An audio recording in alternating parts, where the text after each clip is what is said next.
Hello and welcome to the School Can't Experience podcast. I'm Leisa Reichelt and this podcast is brought to you by the School Can't Australia community. Caring for a young person who is struggling to attend school can be a stressful and isolating experience, but you are not alone. Thousands of parents across Australia and many more around the world face similar challenges and experiences every day. Today, we are talking about the top school-based stressors with Tiffany Westphal, Director at School Can't Australia. We're going to unpack the top 6 school stressors identified in a survey conducted for the Senate inquiry into school refusal. This is going to help us help our kids identify their own stressors more easily, as well as help us consider how they could be better supported to reduce distress at school. Right. Tiffany Westphal, thank you very much for joining us for our podcast episode today. So delighted to be here. Let's get started. I know loads of people will already know of you, Tiffany, but can you give us a quick introduction to yourself and also maybe a quick introduction to School Can't Australia for anyone who doesn't know? What is that organisation? What does it do? Right. Yeah, so I wear many hats. I am first and foremost a mum, and I have a nearly 17-year-old daughter who has a long history of on-again, off-again school can't. And it was through that experience that I came to discover School Can't Australia. Tell us about School Can't Australia. So what's its story? So School Can't Australia was formed in 2014 by a parent who was seeking community, seeking connection with other parents who were experiencing similar sorts of experiences to her. And it's grown rapidly over the last 11 years, doubling in size almost every 410 days, up until a couple of years ago when we had to kind of put the brakes on a bit and slow things down. Yeah. So it's got now about 16,000 members, and all of them are parents and carers supporting young people struggling with school attendance, distress about school, or disengagement from school. Most parents in our group are supporting kids who have disability, most commonly autism, ADHD, or learning difficulties. And I myself support a child who has all 3 of those things. That's how I came to join the group, was because of her. I'm also a social worker and I work in this space too, and have been involved in partnering with universities for research. Yeah, that's me. Well, today we wanted to talk about research commissioned by School Can't Australia around school-based stressors, which I know is one of your favourite topics, Tiff. Can you give us a little bit of background to this research and how it came into being? We didn't exactly commission it. We just decided we were going to do it. So we put a call out in our group saying, are there any people who've got skills useful for such a research project? It was in relation to us preparing a Senate inquiry submission that we started the research project. We had previously done surveys of our group for other submissions, but I think this is one of the biggest research projects we've embarked on. And it's unusual that it was a Senate inquiry into school refusal. So it was our topic. This was our thing. And we got together a group of people with different skills. One of them was a statistician, and there were a couple, Leisa and myself, from the moderation team, and everybody had a different role to play. Before we get into the results, I would love you to talk a little bit about the nature of a stressor. Can you unpack that a little bit for us? Yeah. There are lots of things that can be considered stressors. A stressor is something that requires energy of us in order to respond to. And our nervous systems are always scanning the environment, looking for signs of threat and signs of safety. And am I okay here? Do I feel okay about myself in this situation, in this context? How am I doing? How are the other people around me responding to me? Do I feel too hot? Do I feel hungry? Do I feel cold? Those things demand a response from our bodies and our brains. I guess this idea of things being stressful, I think about it in terms of, sometimes we say things like, everybody has to go to work and you have to go to school. That's your work. At one level, we have this concept that school is like a child's occupation. At another level, to an adult, we would say, well, if your workplace is stressful, then the natural thing to do is to either self-advocate and say, this is really stressful, I may need more of this or less of this, or this kind of adjustment made or this kind of support, and then you share with your manager, this is what I need, and see if you can't make it better. Mm. But children don't have often the power to do that in the context of school, or nobody notices their distress, or it's considered just normal that kids don't want to go to school. And so we don't validate the distress. When you go back to the occupational example, if you're in a workplace and you're really stressed and you self-advocate and you get a response that is helpful, you can carry on, right? It means you've got energy to keep going. You can manage the situation a bit more effectively. But when you advocate and nothing changes, then you're stuck. You either have the power to do something yourself to make a change, or you don't.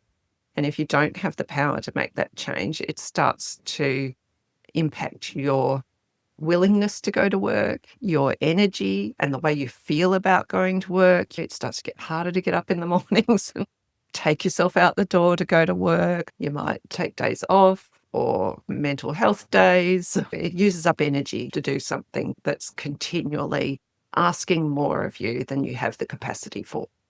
And I think it's the same with school. We need to be conscious of how much capacity children have, and are we asking more of them than they have capacity? There's this balance between capacity and demand.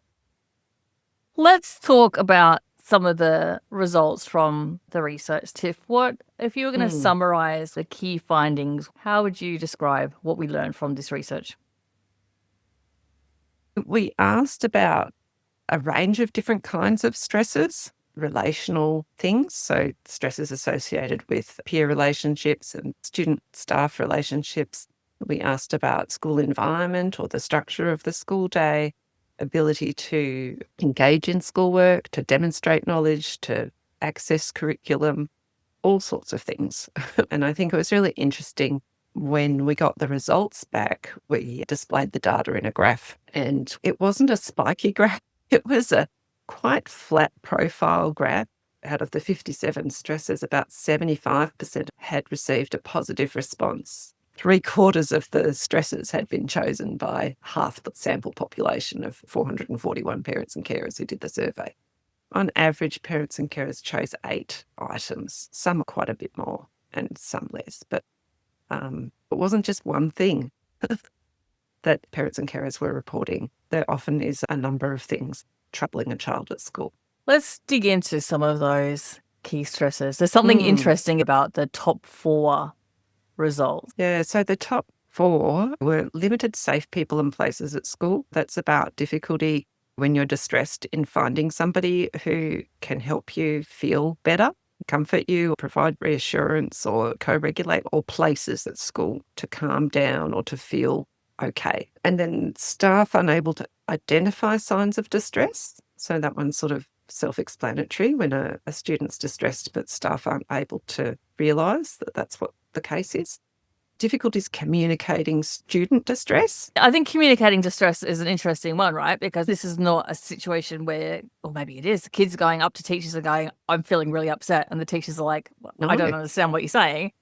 There's a broad nature to the types of communications and what gets identified and what doesn't. That's right.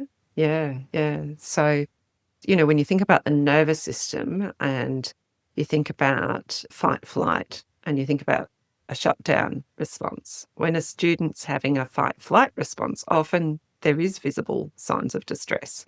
There's behaviour that one notices, crying, anxious thoughts, or there might be, complaining of tummy ache, or there'll be some kind of visible sign of distress. But when somebody's experiencing a shutdown collapse or a fawn response, it can be much harder to tell that somebody's distressed, and they can go unnoticed. Parents often say, the school says they're fine at school.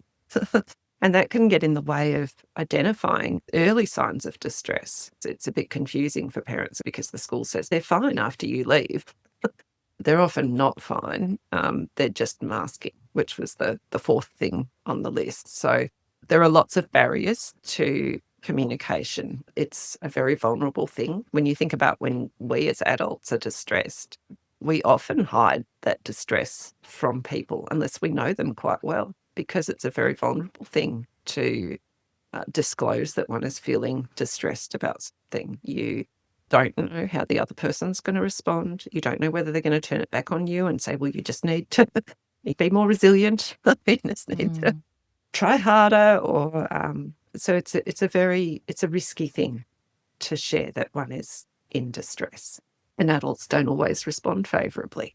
I was going to say, I think that a lot of our kids probably have experienced being dismissed so many times or unheard so many times as well. Yeah. I think about my son and his history. He tried to tell us plenty of times what was going on, and we were always like, you'll be right. It'll be fine. Everyone has bad days. But now, like, it became very difficult to get him to talk about anything. But I think that's because we almost taught him inadvertently that it was pointless trying to tell us. I'm sure kids experience that at school as well. Yeah, well, we're busy. Parents are busy in the mornings, and when a child's distressed, you're task focused. I need to get out the door. I've got to get the other kids to school on time, or I've got to get to my job, got to get to work. And teachers are busy too in classrooms. You know, there's lots of kids in a classroom, and they all have, lots of them often need attention and support. And you often tend to the squeaky wheels, you know, the kids who are having the visible signs of fight, flight, causing disruption or causing distress to other people. And so the quiet ones often go unnoticed. Yeah. So those top 4 stresses are very much about not feeling able to communicate the distress they're experiencing, not feeling that if they try to communicate that distress, it's being heard and recognised and acted on. Or not being able to get relief somehow or assistance to feel better, recover. So being stuck, they're very stuck. And I think that's what's disturbing about the fact that those 4 were the most commonly suggested by parents as contributing to the experience of school can't, is this overwhelming sense of just not being able to resolve it and being stuck. Yeah. So this powerlessness that a student feels. It's interesting that those all come right at the top of the list. Well, I can understand why they would contribute to a sense of helplessness and hopelessness, don't they? I think it's a real challenge for teachers and schools to consider how can we reduce these barriers that exist to talking about distress, to having language that makes it safe to talk about distress, seek help. It does appear to be like eminently solvable though, doesn't it? Like to think it is. Moving down the list, next one that really pops out, I think, is the schoolwork not of interest. Can you talk to us a little bit about that one?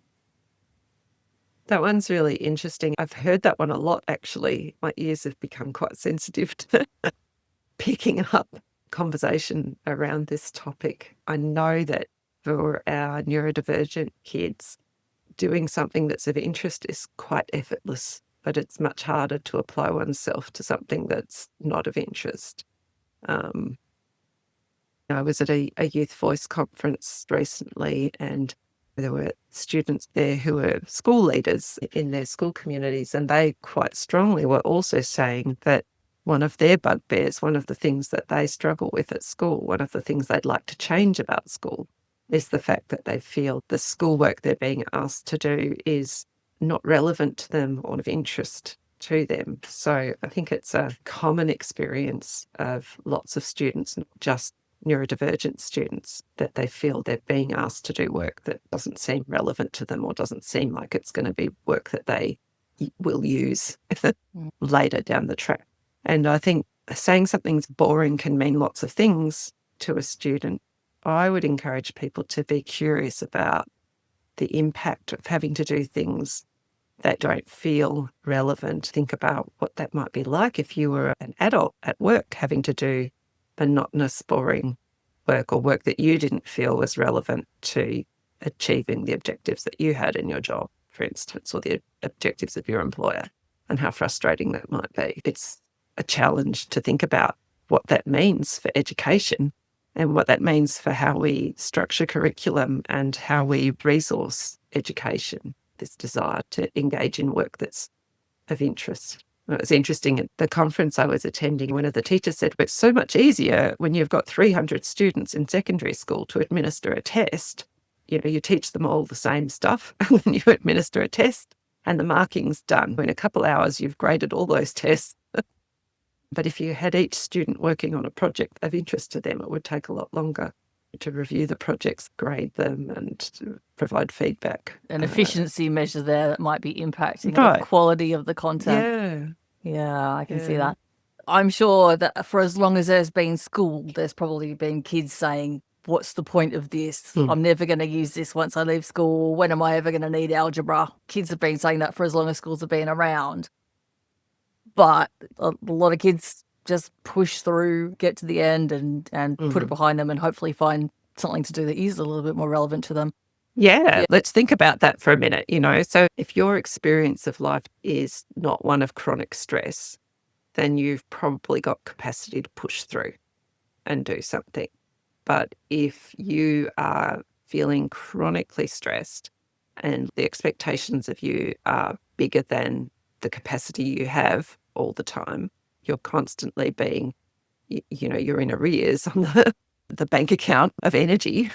You don't have capacity to push through. You have less capacity to do things that are not of interest. And lots of neurodivergent people will tell you that existing in a space that's not designed by and for neurodivergent people, where there are inadequate accommodations and supports, is chronically stressful, and that impacts their capacity.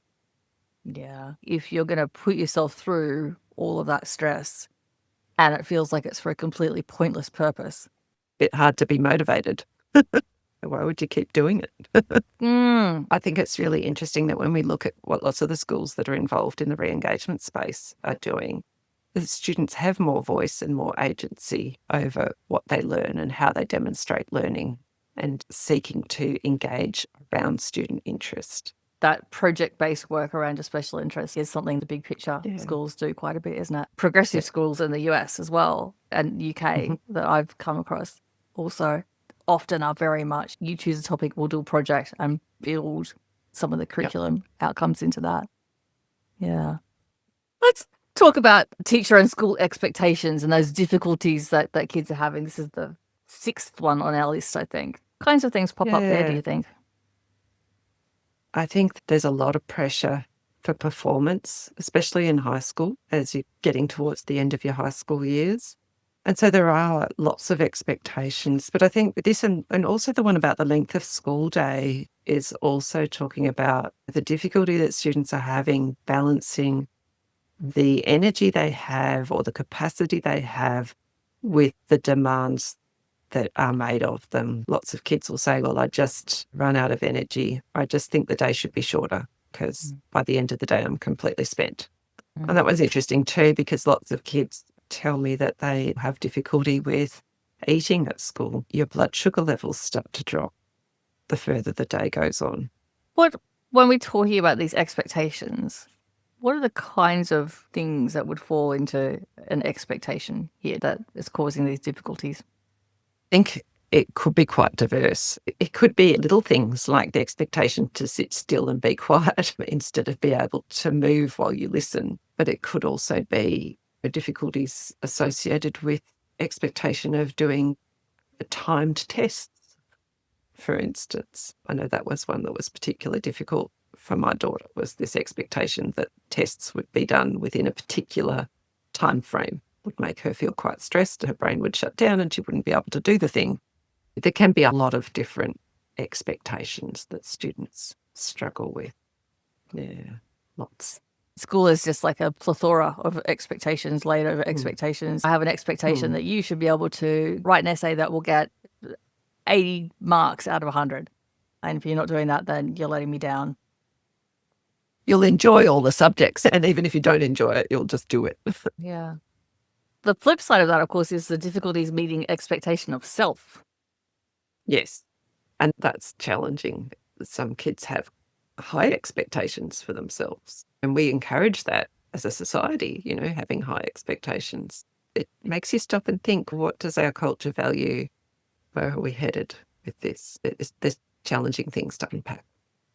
And then there's another one in there, which is school placing responsibility on student to change instead of creating accommodations. I find this one so sad because I know that this is 70% of the parents and carers who responded to this survey were parents supporting kids who are neurodivergent, kids who have disability.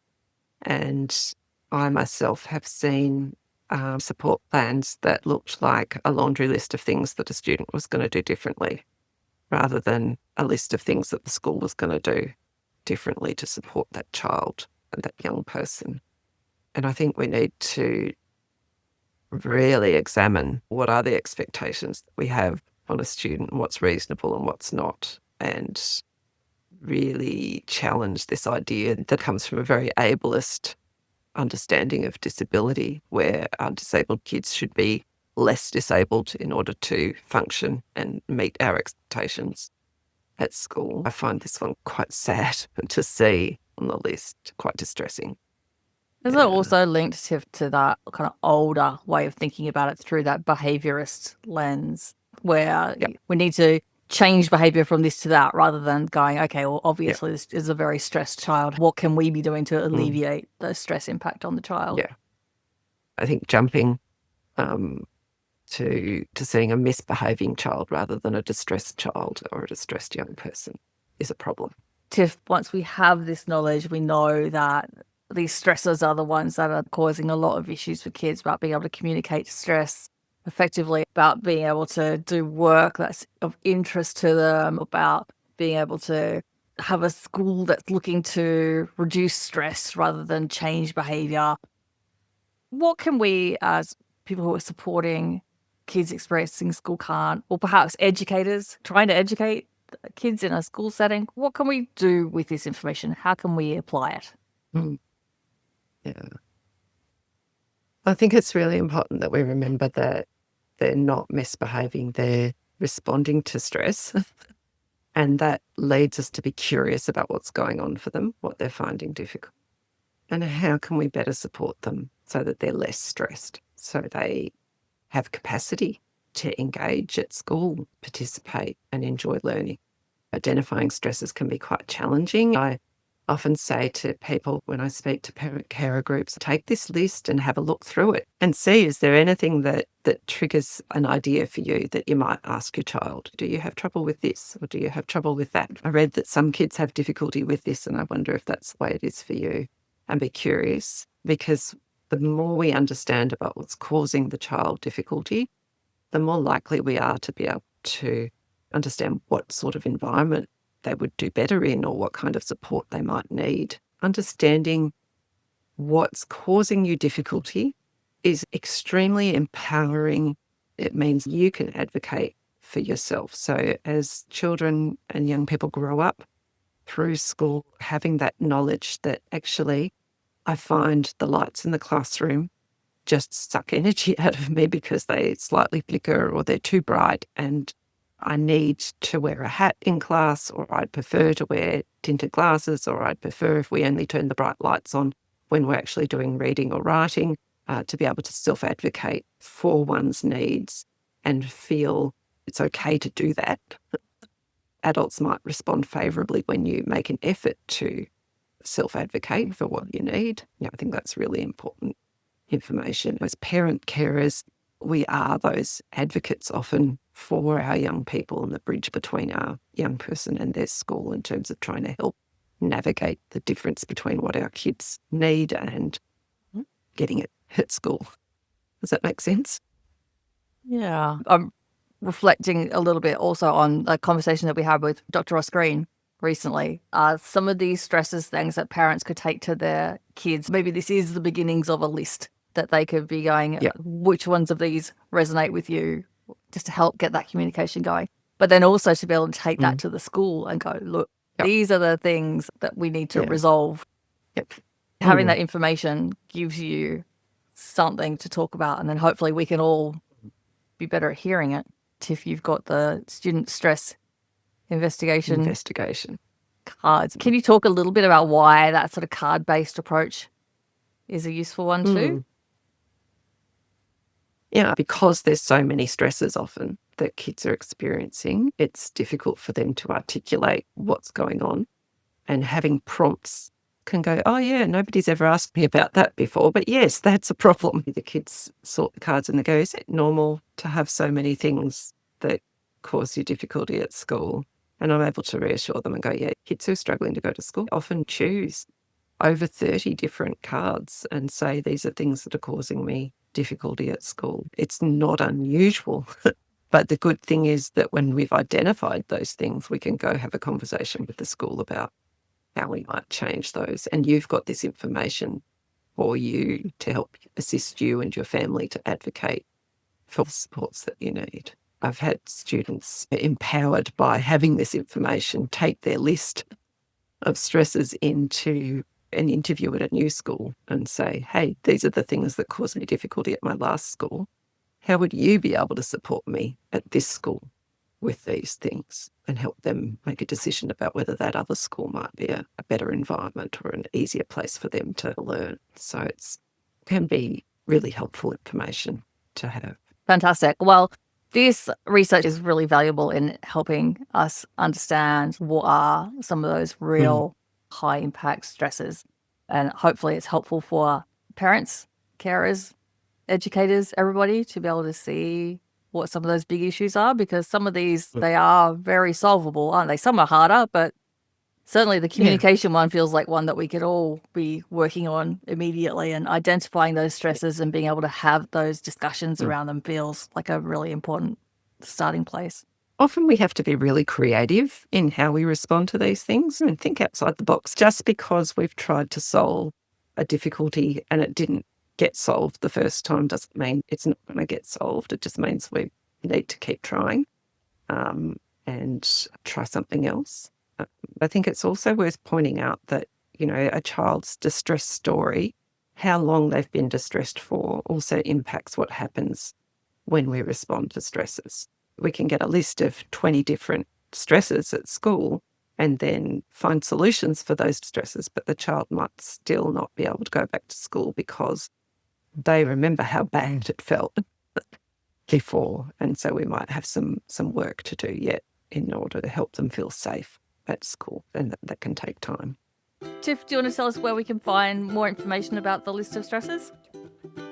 Yeah, you can find this list of stressors on our website under articles. There's an article about stressors. You can also read our submission to the Senate inquiry as well. There's a link to that on our website. It's chapter 10.